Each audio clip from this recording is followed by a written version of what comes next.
आगे से लो कि पीछे से ले रहे हैं? भारत का जब संविधान बना और संविधान जब लिखा गया, कोई भी किताब लिखी जाती है उसकी प्रस्तावना पहले लिखी जाती है, उसके बाद उस किताब को लिखा जाता है। तो सबसे पहले संविधान की प्रस्तावना लिखी गई। उस प्रस्तावना को हम पढ़ रहे हैं और आप भी उसको दोहराएंगे, ठीक है? ये इस प्रस्तावना को समझना भी है, इसको उद्देश्य का भी कहते हैं, ठीक है? ये ध्यान रखें। बोलेंगे, मैं बोलूंगा एक लाइन, उसके बाद आप लोग बोलेंगे, ठीक है? हम भारत के लोग भारत को एक संपूर्ण संप्रभु संपन्न समाजवादी पंथ निरपेक्ष लोकतंत्रात्मक गणराज्य बनाने के लिए तथा उसके समस्त नागरिकों को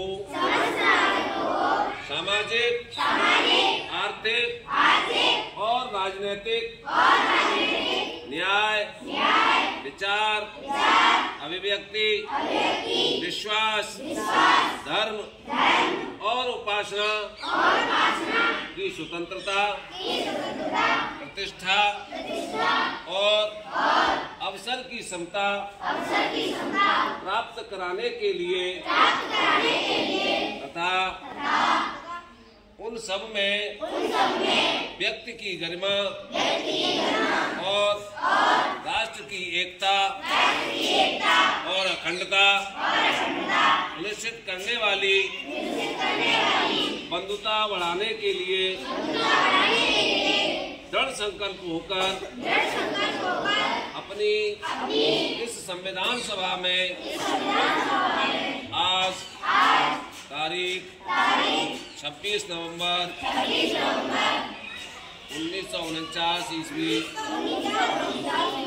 को एतद द्वारा इस संविधान को अंगीकृत अधिनियमित और आत्मसमर्पित करते हैं। ये इसके उद्देश्य का है। समझे? पहले प्रस्तावना लिखी होगी, ऐसे ही संविधान जब लिखा गया तो उसकी प्रस्तावना लिखी गई। प्रस्तावना का मतलब ये होता है कि इस किताब में मुख्य बातें क्या हैं जिस पर इसमें जोर दिया गया है, ठीक है? किसी भी किताब की प्रस्तावना पढ़ लीजिए तो अंदाजा लग जाएगा कि इस किताब में क्या कहा गया होगा। तो इस किताब में तुम्हें क्या बताया गया है? हमारा देश कैसा है? संपन्न समाजवादी है। समाजवादी का मतलब सारे समाजों के लिए जगह है हमारे संविधान में। पंथ निरपेक्ष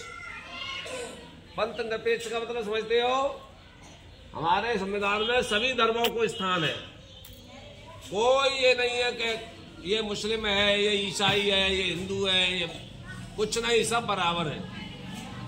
लोकतंत्रात्मक का मतलब सरकार जनता के द्वारा चुनी जाएगी। गणराज्य राज्यों का एक गण है, हमारे देश में बहुत सारे राज्य हैं, 28 राज्य हैं और 6 केंद्र शासित प्रदेश के साथ 7 केंद्र शासित प्रदेश हैं। इनको मिलाकर के क्या बनता है? भारत। यानी गणराज्य है, कई राज्यों का गण है। इसको बनाने के लिए हमें क्या करना होगा? सभी नागरिकों को, हम सब क्या हैं? भारत के नागरिक हैं, ठीक है? हम सब का मतलब पूरे हिंदुस्तान में जो भी लोग रह रहे हैं वो सब भारत के नागरिक हैं। इनको सामाजिक आर्थिक और राजनीतिक न्याय। सामाजिक क्या होता है? समाज में कोई छोटा बड़ा नहीं होना चाहिए, ठीक है?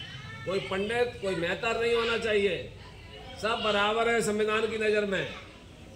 समझ में आया? सब बराबर है। आर्थिक रूप से, आर्थिक में सबके साथ पैसे का भी बंटवारा होना चाहिए, समझे? आर्थिक का मतलब पैसे का, धन दौलत का। ये नहीं है 500 बीघा और एक पे एक बीघा ना, ये समानता होनी चाहिए। राजनीति में भी सबको अवसर मिलना चाहिए, महिलाएं हो, चाहे एससी के लोग हों, चाहे बीसी के हों, चाहे एचसी के हों, ठीक है? सबको मौका मिलना चाहिए। सामाजिक न्याय, आर्थिक न्याय, राजनीतिक न्याय मिलना चाहिए।